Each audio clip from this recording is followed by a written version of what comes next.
All right, let's start off by saying Barakatah Yahweh, Bahashem, Yahushai, Bahashem, Racha Kodash. Welcome to another live lesson. The name of this one is Syrophoenicians. And as you can see here, you have Phoenicia, Syria. This is a map.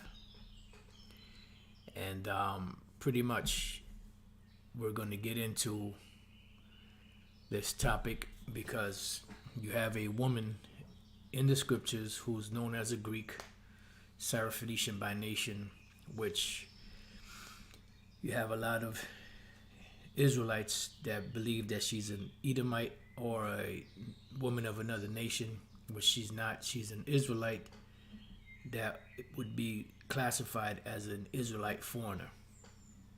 Now, the Jews in Jerusalem, for those of you that don't know, would call the Israelites outside of Jerusalem following the Greek customs. They would call them heathens, uncircumcised, Gentiles, so on and so forth. All right, and when Yahushua was teaching, you had some of these individuals that were in the area that were pretty much looked down upon.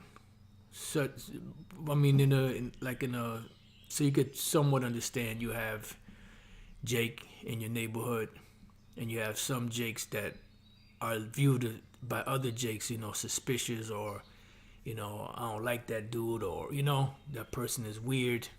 So that's somewhat, so you can get somewhat of an understanding of how the Israelites that knew that they were Israelites looked down upon the ones that were following the Greek customs.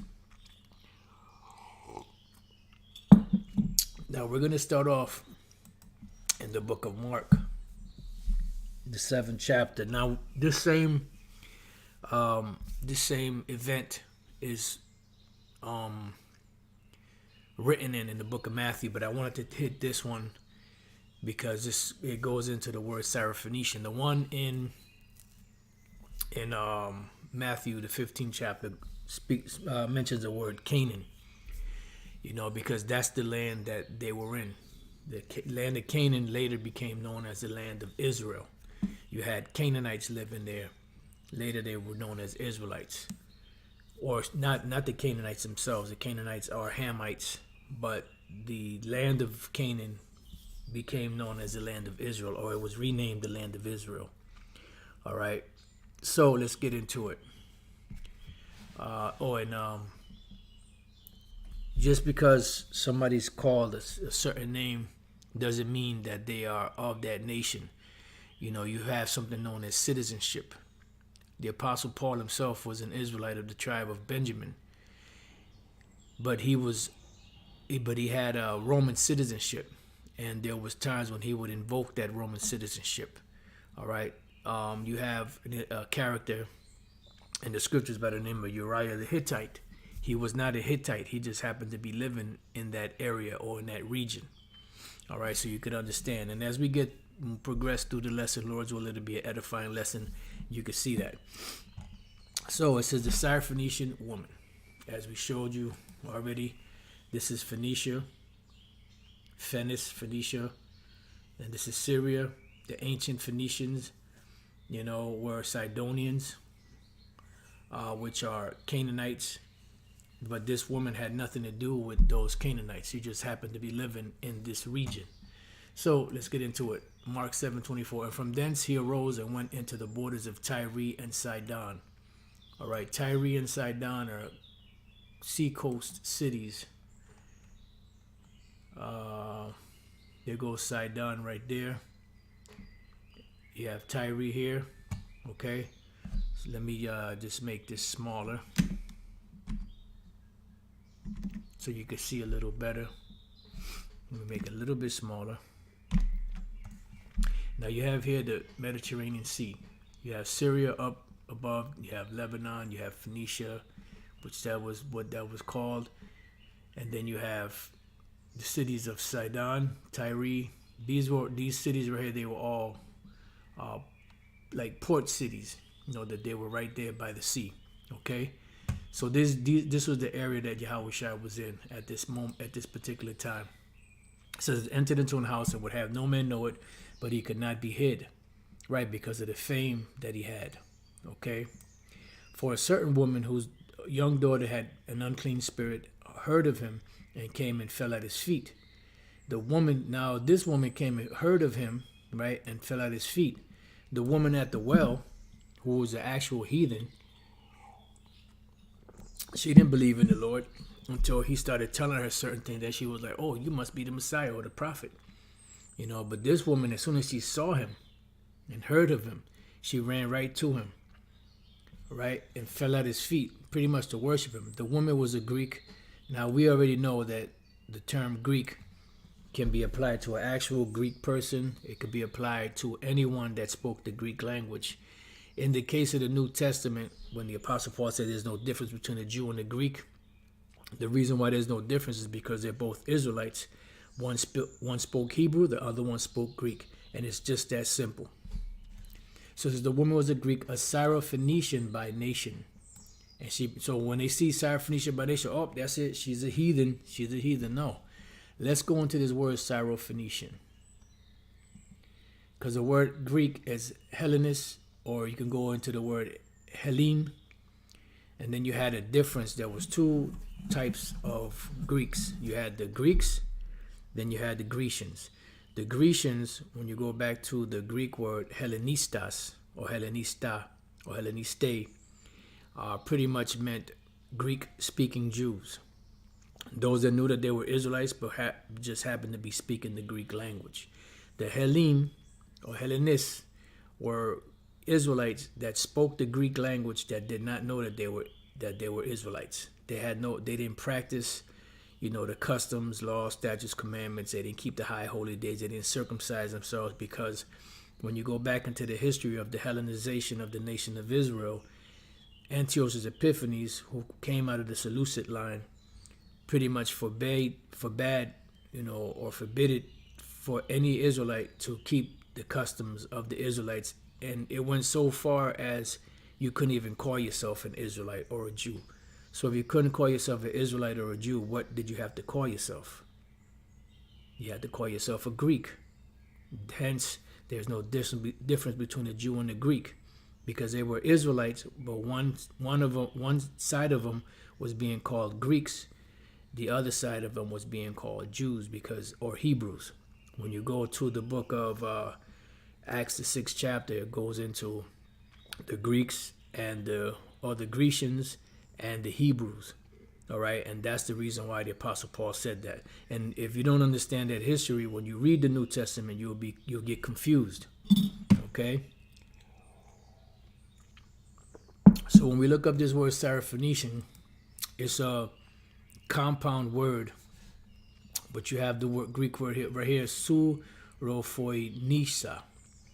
Here you have the word pseudos, which the word pseudos is Syrian, and then you have Phoenike, which is Phoenice or Phoenicia.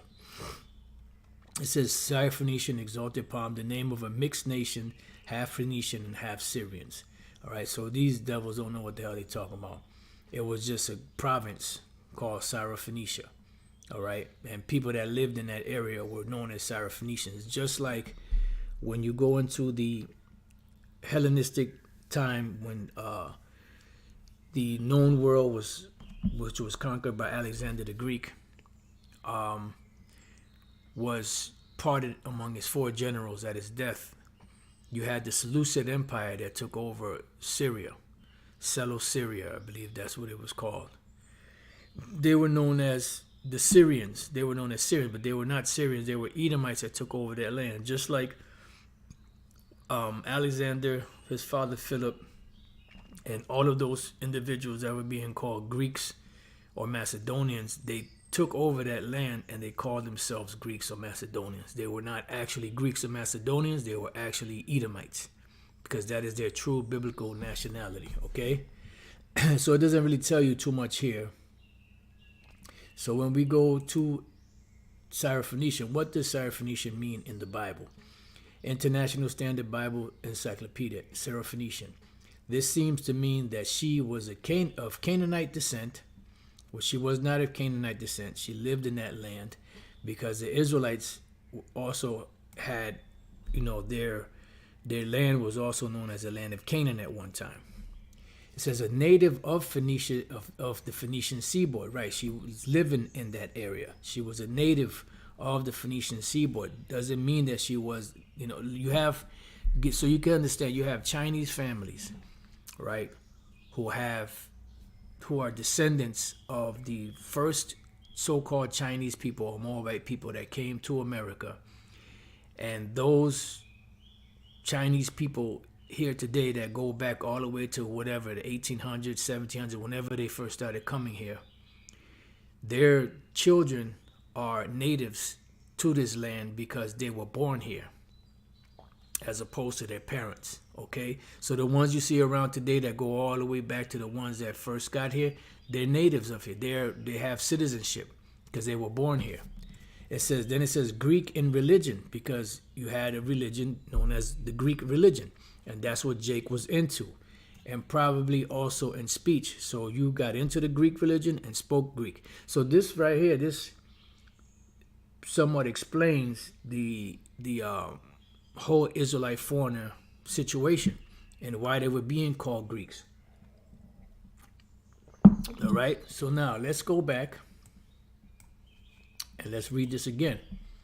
So she was an Israelite foreigner that was in this area of Syrophoenicia, as we showed you in the map. The woman was a Greek, a Syrophoenician by nation, and she besought him that he would cast forth the devil out of her daughter. But Yahweh said unto her, let the children first be filled, which are who? The Israelites. For it is not meet to take the children's bread and to cast it unto dogs. So why did he call her a dog? Well, that's because she was a heathen, Ak. See, can't you read? No, the reason why he called her a dog, because she was without law. She was without the laws. Let's go real quick. Revelation 22:14. Blessed are they that do his commandments, that they may have right to the tree of life and may enter in through the gates into the city. By keeping the commandments, right? Which we know we can't keep the commandments perfectly, but we do the best that we can. For without what? Without what? The commandments are dogs. So at this time, this woman who was being identified as a Greek or Syrophoenician, she was an Israelite foreigner that did not have laws. So that's why he called her a dog. And if you want to get technical, you had Israelites that were being called dogs. Get two precepts on that. Isaiah 56 and 10. His watchmen, meaning the Israelite watchmen, the ones that are foolish, are blind. They are all ignorant. They are all what? Dumb dogs. They cannot bark, sleeping, lying down, loving to slumber. Yea, they are greedy dogs which can never have enough. So the Lord identifies Israelites as being dogs also. When we go to the New Testament, the book of Philippians, chapter 3. We could start at the first verse. Finally, my brethren, rejoice in Yahweh by Shem Yahushua. To write the same things to you, to me indeed, is not grievous, but for you it is safe. Beware of dogs. Beware of evil workers. Beware of the concision, which are what? The ones that knew that they were Israelites. Okay? So the scriptures identify, Israelites as being dogs. So at this point here, she was without law. That's why he called her a dog. And she answered and said unto him, yes, Lord, yet the dogs under the table eat of the children's crumbs. So she showed what? Great faith. And he said unto her, for this saying, go thy way, that the devil is gone out of thy daughter. All right, so pretty much when you go to the book of Matthew, he saw the great faith that she had. And that's another good one too. Give not that which is holy unto the dogs. The brother just put there. I'm not sure if that's Monaghan or if that's another brother. I know Monaghan has his GMS 144 spiritual soldiers or something like that. Okay, so now let's go from there. Let's move on. Now we're going to go all the way back to beginning. Dog also means impure mind. Okay. Genesis 11 and 31. This goes, now we're going back all the way back to the beginning of the people that lived in this region. Okay. And this is very important to understand There was another precept I was trying to find, which skipped, my mind. Lord's will, if we could find it, we can get it. I think it's in Genesis 27. Just bear with me 1 second. I just want to have it on deck just in case. Genesis 27.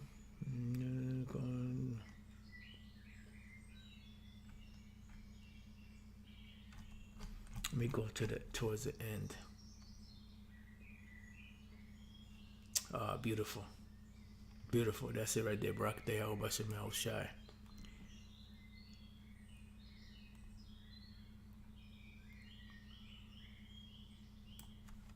All right, so let me put this at the end over here for now.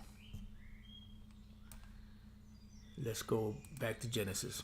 All right, Genesis 11:31. And Terah, which was Abraham's father, took Abram his son, and Lot the son of Haran, his son's son, and Sarai his daughter-in-law, his son Abram's wife, and they went forth with them from Ur of the Chaldees to go into the land of Canaan. So did that make them Canaanites? No, they were in that land. And they came unto Haran and dwelt there. Now, where is Haran located? Well, let's go to the name Haran. All right, let's go to the land that was called Haran, which was named after Abram's brother that passed away in the land of Ur the Chaldees. Haran, which means mountaineer. The city to which Abraham migrated when he left Ur of the Chaldees, and where he stayed until his father died before leaving for the promised land, which the promised land was Canaan. Okay, located in Mesopotamia and Padanaram at the foot of the Mount Masias between the Kabor and the Euphrates. So we have Mesopotamia and Padanaram. We look at Mesopotamia, which it says, what country is Mesopotamia today? Iraq. Today, Mesopotamia is known as present-day Iraq. In the broader sense, the historical region of Mesopotamia included parts of present-day Kuwait, Syria, and Turkey. Okay, so you can understand these are all part of Mesopotamia. Let's see what this map is all about. Can't really see it too good. It's kind of blurry. Ancient Egypt and Mesopotamia. Can't really see it too good, but you get the idea. All right, so Syria was also parts of Syria was also known as Mesopotamia. So that's where they were, in Haran. Okay, now when we go back, let's see. Did we read in here? Lot's wife, Haran, 1/4. Okay, so now let's move on to the next one. Oh, there goes another one. Mesopotamia. See, have Mesopotamia, you have Iraq, Syria. This is all a part of it. You know, what the scholars call the Fertile Crescent, this green stuff that you see here.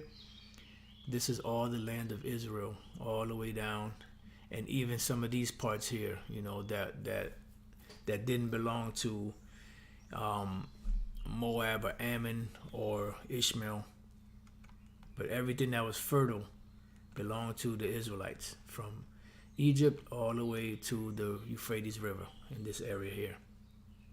All right, so Syria was or is a part of Mesopotamia. All right, as you can see. Now, let me move this forward. Genesis 25:19. And these are the generations of Isaac, Abraham's son. So Abraham begot Isaac, Isaac begot Jacob and Esau. The promise went from Abraham to Isaac to Jacob. It says, and Isaac was 40 years old when he took Rebekah to wife, the daughter of Bethuel, the Syrian of Padanaram. See, because you had descendants of Abraham's family that lived in that area, and this is why you would have, you would actually have the sons or daughters would go to that land of of Israel, would go to that land to get them wives so that they wouldn't marry the daughters of Canaan, because the Canaanites were cursed by the Lord. When you go back to Genesis, the 9th chapter, you will have to read that history to understand that.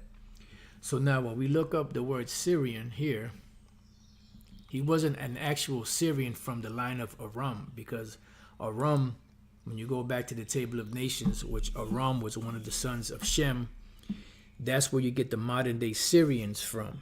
But you had Abraham's family that was living in that land that were called Syrian because they dwelt there. That they had citizenship in that land, so you could understand. All right, so the word is Aramia, Syrian. That's all it says pretty much. We go back and we look up the word Padan Aram. Some say Padan Aram, Padan Aram, Padan Aram, right? It says here Padan. Padan or Padan Aram field, a plain or tableland in northern Mesopotamia in Aram. Aram is another way of saying Syria. A region of what? Syria. So this woman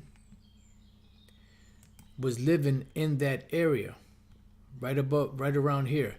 When you go back to this beginning here, this map here, that's Phoenicia, that's Syria. All right. She was a Syrophoenician because she was living in this area. So more than likely, either two things. Either she was a descendant of Abraham's family line, or she came out of the direct line of Israel and was living in that land. All right, because Abraham was not an Israelite, but Abraham came back later as an Israelite. Why? Because Abraham was of the line of the sons of God. Just as Isaac was, just as Lot was. All right, so you could understand. Now, let's move on from there. Where are we at? So we got the point. So you had Abraham with family in Syria, or what they call Padan or Haran. Okay, so let's move on. Here you have Abram's journey, which this is not Abram. Abram was a dark-skinned man. This is Ur the Chaldees in Babylon. This is where they lived. This is where he was born. Because when you go back to the flood, when the flood happened, after the flood, the ark landed on the mountains of Ararat up here. And from this point on, through through Noah's 3 sons, Shem, Ham, and Japheth, the whole earth began to become populated. And this was what they call the cradle of civilization after, the flood, which was in this area, Mesopotamia, the plains of Shinar. Here you got Sumer, Babylon, the Tigris and the Euphrates River. So they were here in Ur the Chaldeans, where he was born, and they took that trek to Haran. You see Padan Aram, which this is in the land of Syria.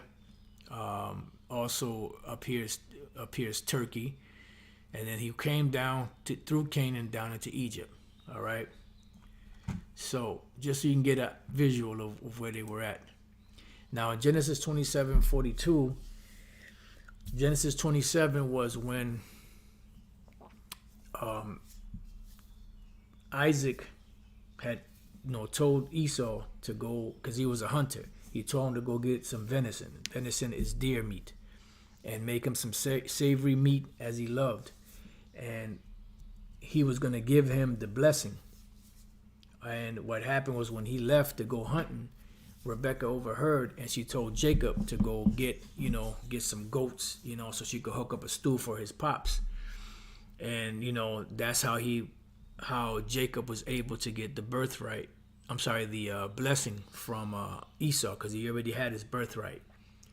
And she overheard that Esau wanted to kill Jacob because of this thing. So what she did was she went to Isaac to ask him for her son Jacob to leave from there to go to be among her family line, because she didn't want him to marry any of the daughters of Canaan, because they were cursed. Genesis 27:42. And these words of Esau, her eldest son, were told to Rebekah, and she sent. It was told to her, and she sent and called Jacob her younger son, and said unto him, Behold, thy brother Esau, as touching thee, doth comfort himself, purposing to kill thee. Now therefore, my son, obey my voice, and arise, flee thou to Laban my brother, to Haran, which was over there in the land of Syria, and tarry with him a few days until thy brother's fury turn away, until thy brother's anger turn away from thee, and he forget that which thou hast done to him. Then I will send and fetch thee from thence. Why should I be deprived also of you both in one day? And Rebekah said to Isaac, I am weary of my life because of the daughters of Heth, which are Canaanites. If Jacob take a wife of the daughters of Heth, such as these which are of the daughters of the land, what good shall my life do me? So that's why she wanted to send him to Haran, to that region, to where her brother was, so he could take a wife. And when you follow the history, he went there. That's where he got his 2 wives. All right. The 2 wives were Leah and Rachel. Okay.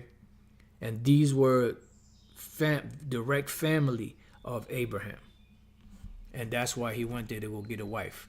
All right. So here it is. You see the story building up as to who these Syrians that this Syrophoenician woman belonged to.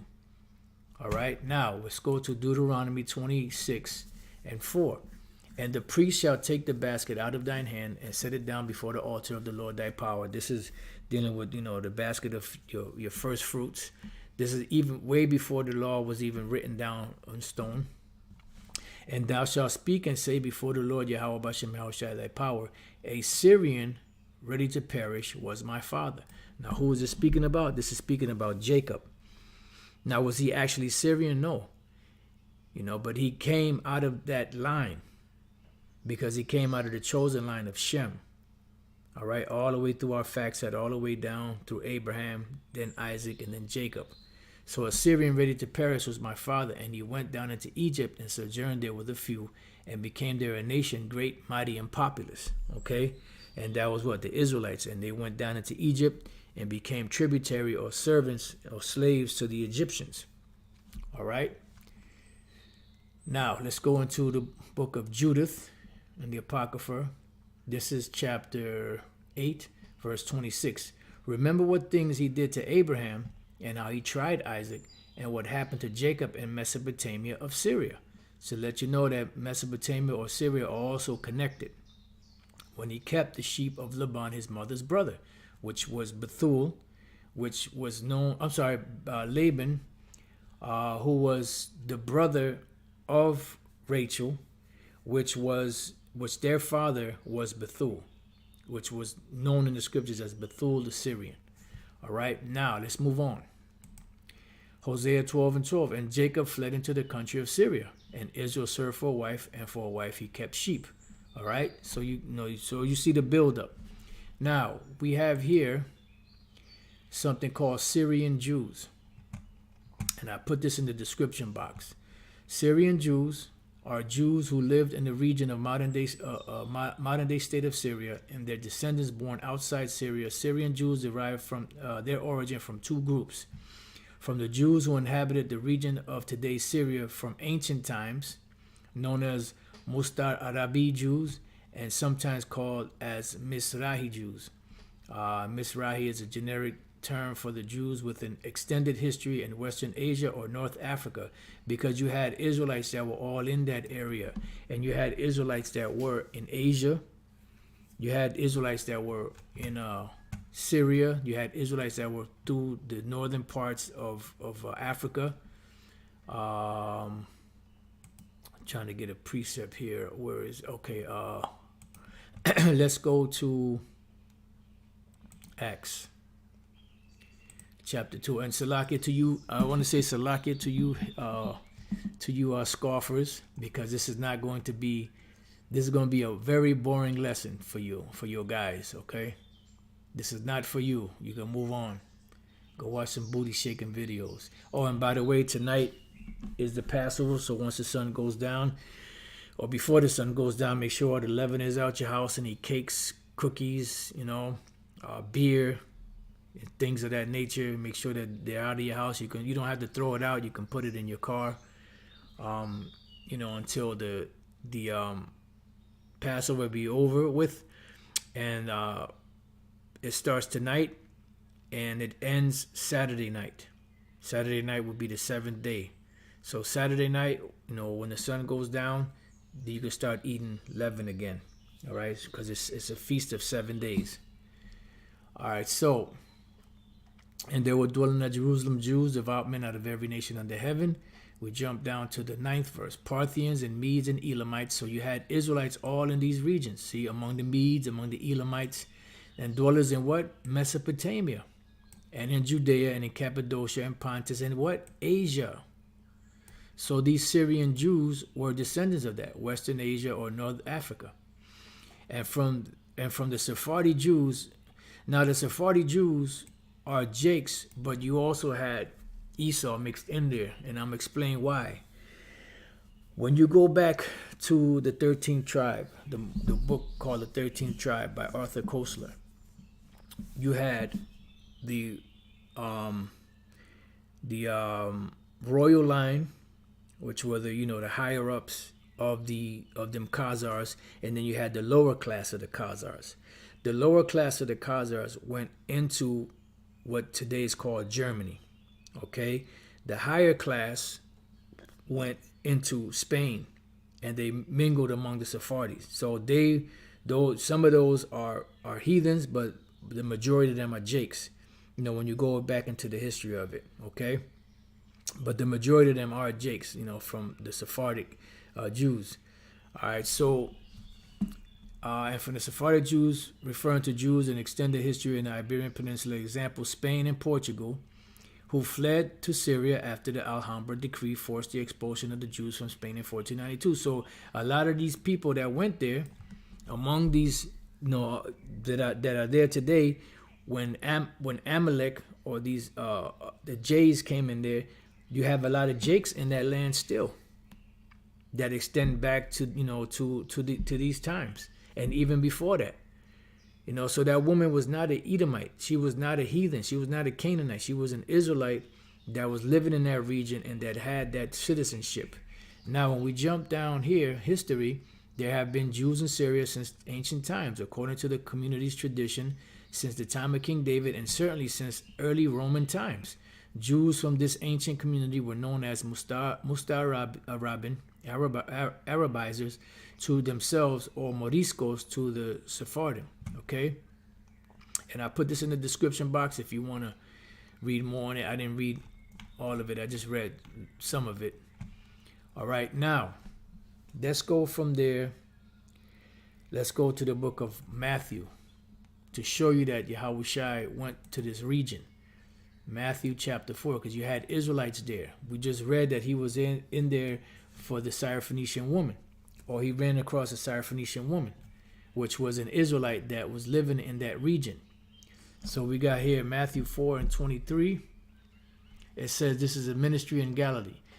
And Yahushua went about all Galilee, teaching in their synagogues and preaching the gospel of the kingdom, and healing all manner of sickness and all manner of diseases among the people. And he told the 12 apostles or the 12 disciples to teach the lost sheep of the house of Israel, heal the sick, cleanse the leper, so on and so forth. And his fame went through all Syria, throughout all Syria, because he was in that region teaching, because you had a lot of Israelites in that area. All right, so that's the point there. Let's move on from there to the book of Acts. Let's go to Acts 15 now. Let's read about the Apostle Paul. Acts 15 and 23, and then we're going to jump. Acts 15 and 23. I'm going to start at 22. Then pleased it the apostles and elders and the whole church to send chosen men of their own company to Antioch with Paul and Barnabas, namely Judas, surnamed Barsabas, and Silas, chief men among the brethren. And they wrote letters by them after this manner. The apostles and elders and brethren send greeting unto the brethren, the brothers, the elder apostles and elders and brethren, send greeting unto the brethren which are of the Gentiles or the Israelite foreigners in Antioch and Syria and Cilicia. So this woman was not an Edomite. She was not a Canaanite. She was an Israelite that was being called a Syrophoenician because she had that citizenship, just like the Apostle Paul had Roman citizenship. Now let's go from there to Acts, same book, 18. And we'll go straight to the point, 18 and 18. And Paul, after this, tarried there yet a good while, and then took his leave of the brethren, and sailed thence into Syria.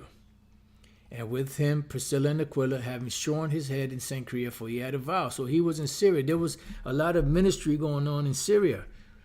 Yahushua was ministering there, the disciples, the Apostle Paul. Now let's go from there to Galatians 1 and 21. It says, afterwards I came into the regions of Syria and Cilicia. Point blank. Now, the last precept I have for this topic will be in the book of 1 Ezra, chapter 8. 1 Ezra, chapter 8, verse 22. I command you also that you require no tax, nor any other imposition of any of the priests or Levites or holy singers or porters or ministers of the temple. This is back during the rebuilding of the temple, or of any that have doings in this temple, and that no man have authority to impose anything upon them. And thou, Ezra, according to the wisdom of the Most High, ordain judges and justice, that they may judge in all Syria and Phoenice all those that know the law of thy power, and those that know it not thou shalt teach. So you had Israelites in Syria and Phoenice.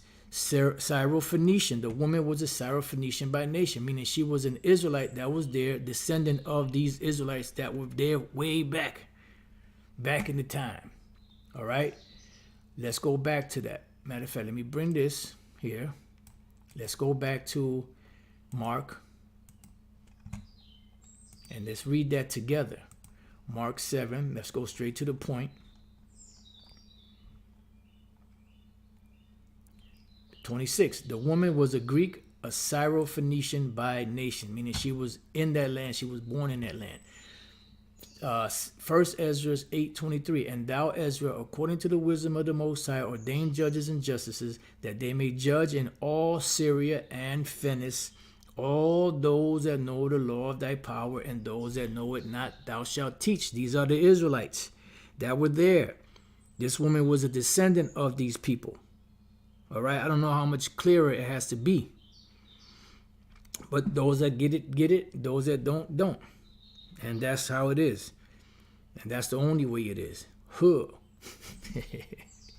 And that's the way it is. All right, so with that, I pray that you brothers and sisters have been edified. This is, more so for those studious. This is not for, the ones that are seeking for entertainment. And that's not what this is about. Once again, the Passover's, tonight. Clean your house of leaven. If you have anything there, just put it in your car. Money is hard to come along or buy these days, so you don't want to throw out stuff that you could keep. You could just put it in your car, that way it won't be in your house. All right, so with that, I pray that you brothers and sisters have been edified. Until the next time I say Shalom, and have a Pesach Ashar, which is a happy Passover. And may the spirit of Yahweh Bashem Al Shai guide and protect everyone there and back home safely. Shalom.